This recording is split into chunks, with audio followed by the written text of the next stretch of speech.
हकीम सैयद जाहिद वसी जैदी,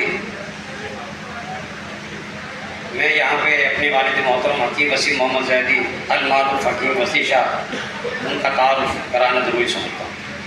अच्छा, एक तो मैं जनाब ये है कि इज़्ज़त माब कासमी साहब ने जो उसका बयान किया, मैं इनकी तारीफ करता हूँ। दूसरी बात यह है कि हफीज़ शाह साहब ने जो फरमा रहे थे कि ये जो धातों में तब्दीली आती है भाई, ये एटमी तब्दीली नहीं आया करती। इस कायनात में कोई माई का लाल पैदा ही नहीं हुआ जो इसमें एटमी तब्दीली पैदा कर दी। ये सिर्फ कीमियाई तब्दीली पैदा हुआ करती है। और ये इससे पहले जितने भी साधु गुजरे जिनको हम कीमियागर कहते हैं, वो जब भी उन्होंने किया वो कि उसके अंदर हाथ के अंदर वो कीमियाई तब्दीली की, और जब कीमियाई तब्दीली आ जाती है तो वो चीज़ बिल्कुल गोल्ड जैसी बन जाती है, तैयार हो जाती है। इसलिए जो कुछ नहीं कहता ज़ेवर उसका बनता है, यानी वो तमाम सिफात और खवास उसके अंदर मौजूद होते हैं। एक बात। और दूसरी बात यह है कि ये मैं पसंद में क्या करूं कि आज मैं वो राज जो मैंने राज में रखा हुआ था, मैं उस राज को आउट कर रहा हूं। और झूठे पे अल्लाह की लानत, अल्लाह के रसूल की लानत, मोमिनीन की लानत, फरिश्तों की लानत, जो गलत बयानी से काम कर रहा है और जो झूठ बोल रहा हो कि ये नुस्खा ये तैयार नहीं किया और वो कह के मैंने तैयार किया।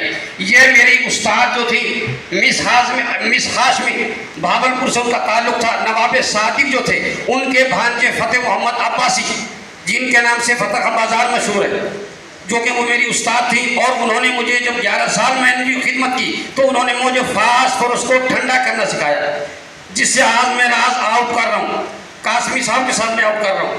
और आप कल तैयार करिए, अगर ये ना हो सिर्फ 5 मिनट के अंदर जनाब फास्फोरस ठंडा हो जाता है। अब आपने करना क्या है, सुनिए, फिर मैं बात कर रहा हूँ। हकीम सैयद जाहिद वसी जैदी मेरा नाम है। अगर ना बने मुझ पर लानत करना, सुबह 3 टाइम लानत करना, और मैं ये जज्बात में आकर उसका बयान कर रहा हूँ।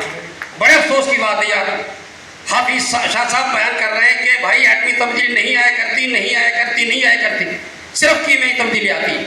कमाल कर रहे हैं लोग, मजाक उड़ा रहे हैं, बड़े अफसोस की बात। अच्छा सुनो, अब इसको फास्फोरस को ठंडा कैसे करना है। कार्बन डाइसल्फाइड आपने ले लिए ने 5 तोला 60 ग्राम। सुनिए, कार्बन डाइसल्फाइड 60 ग्राम, फास्फोरस 12 ग्राम। अब एक सिर्फ टेक्निक है, आपने क्या करना है, एक सिल्वर की कटोरी लेनी है, एक सिल्वर का बर्तन लेना है छोटा साइज में। आपने बर्फ के टुकड़े छोटे टुकड़े करके आपने किसी जनाब तश्तरी में रख देने, और उन बर्फ के टुकड़ों के ऊपर आपने वो सिल्वर की कटोरी रख देनी।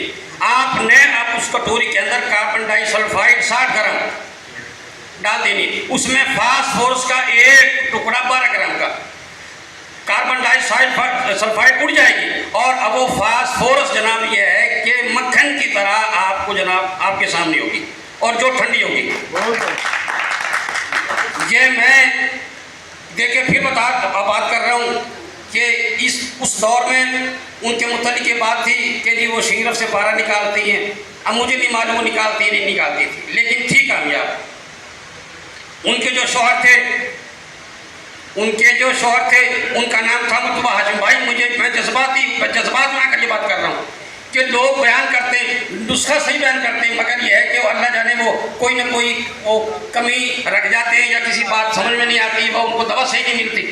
मैं फिर कह रहा हूँ कि फास्फोरस को आप कल ही जनाब ठंडा करेंगे होगी।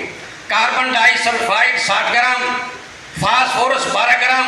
सिर्फ इसमें टेक्निक ये है कि अगर बर्फ के टुकड़ों पर आप वो कटोरी रखेंगे तो ये ठंडा होगी, वरना नहीं होगी। मैं उसका बयान कर चुका हूँ, अब आगे आप जनाब के आप जाने, आपका काम जाने। भाई ये एक ही बात है, लेकिन बेहतर यह है कि कार्बन डाइसल्फाइड आप पहले डाल लें, क्योंकि हो सकता है कोई ऐसा बंदा जो अनट्रेंड हो, क्योंकि फास्फोरस है नहीं है उसमें जनाब, ये थोड़ी सी जनाब ये आगे पीछे उसमें आग लग जाएगी। तो आपने ऐसा करना है कि पहले कोई कार्बन डाइसल्फाइड डाल के फौरन उसमें फास्फोरस डाल दें। 5 मिनट के देखते देखते जनाब ये है कि वो जनाब मक्खन की तरह जनाब सफ़ेद हो जाती है। अस्सलाम वालेकुम जी भाई, ये जो बता रहे